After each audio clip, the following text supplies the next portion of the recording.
और चलिए सबसे पहले इस वक्त की ब्रेकिंग न्यूज आपको बता दें। लॉकडाउन पर महाराष्ट्र सरकार में एक राय नहीं है। मंत्री ने अनलॉक का बयान दिया, लेकिन सीएम दफ्तर ने देर रात इसका खंडन कर दिया और जो कंफ्यूजन था उसे आखिरकार क्लियर कर दिया गया। तो वहीं मदद और राहत मंत्री विजय वडेट्टीवार ने एक बयान जारी किया और इस बयान में उनका यह कहना है कि 18 जिलों में कल से अनलॉक का ऐलान किया गया था। हालांकि देर रात आपको बता दें, इसके बाद उन्होंने इस पूरे मामले पर सफाई दी। अनलॉक के लिए 5 लेवल प्लान बताया। लेवल 1 वाले जिलों में लॉकडाउन हटाने का बयान दिया, लेकिन थोड़ी ही देर बाद मुख्यमंत्री ऑफिस से इस पर सफाई भी आई और अभी अनलॉक का प्रस्ताव तैयार हुआ है, सीएम की ओर से कहा गया। लेकिन जैसे ही आपको बता दें विजय वडेट्टीवार ने इसका ऐलान किया तो लोगों में कंफ्यूजन क्रिएट हो गया। आखिरकार देर रात सीएम हाउस की तरफ से ये साफ किया गया कि अभी अनलॉक पर सिर्फ चर्चा हुई है, ये तय नहीं हुआ है कि कहां पर अभी अनलॉक किया जाएगा।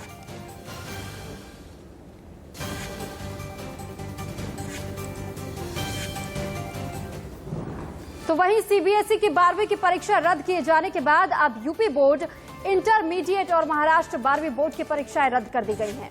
हाई स्कूल बोर्ड की परीक्षाएं पहले ही रद्द कर दी गई थी। आपको बता दें कि जानकारी के मुताबिक हाई स्कूल के फॉर्मूले पर ही इंटरमीडिएट बोर्ड के परीक्षार्थियों को नंबर दिए जाएंगे। इसका मतलब यह है कि परीक्षार्थियों को जिस तरह से 11वीं में नंबर मिले हैं, ठीक उसी आधार पर इंटर का भी उनका रिजल्ट तैयार किया जाएगा।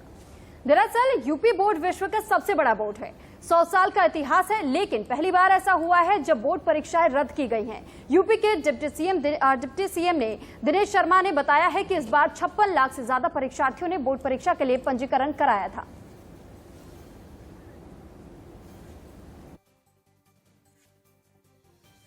उत्तर प्रदेश में 12वीं की बोर्ड परीक्षाएं उत्तर प्रदेश में रद्द कर दी गई हैं। अधिक जानकारी के लिए उत्तर प्रदेश के डिप्टी सीएम दिनेश शर्मा जी हमारे साथ मौजूद हैं। सर, क्या पैमाने हैं रद्द किए गए हैं? प्रमोशन की क्या रूपरेखा है? 12वीं कक्षा में जो अंक हमारे फर्स्ट ईयर में थे और हाई स्कूल में जो अंक आए थे उनको जोड़ के उनका औसत होगा, उसी के आधार पर अंकन होगा।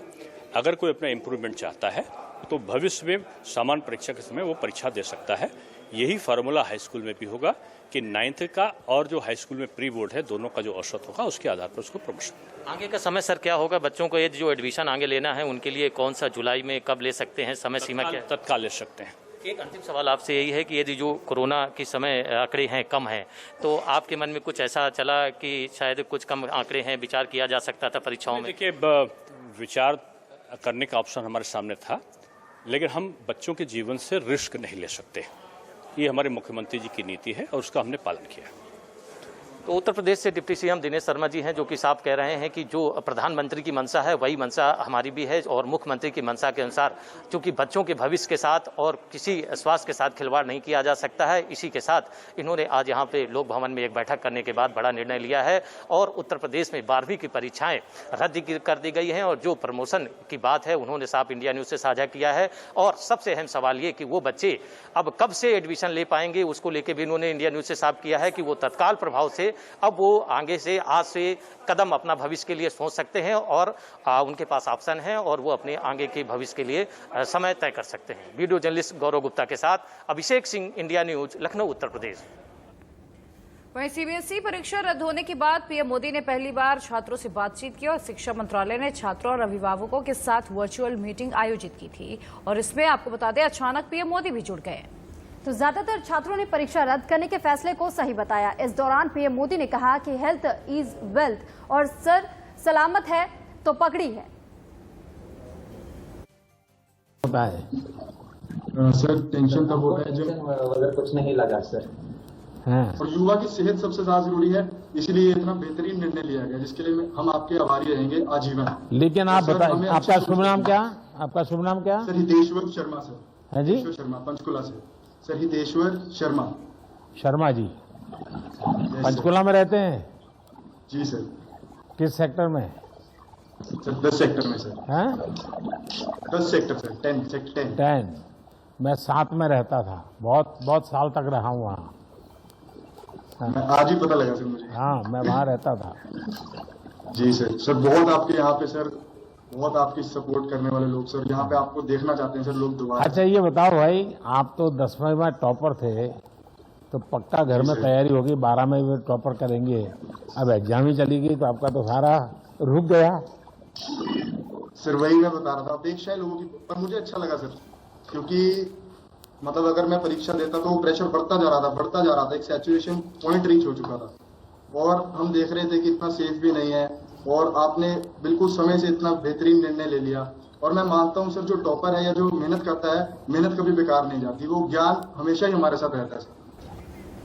दरअसल सीबीएसई की 12वीं की परीक्षा रद्द करने के बाद कई राज्य एक एक कर 12वीं बोर्ड की परीक्षाओं को अब रद्द करने में जुटे हुए हैं।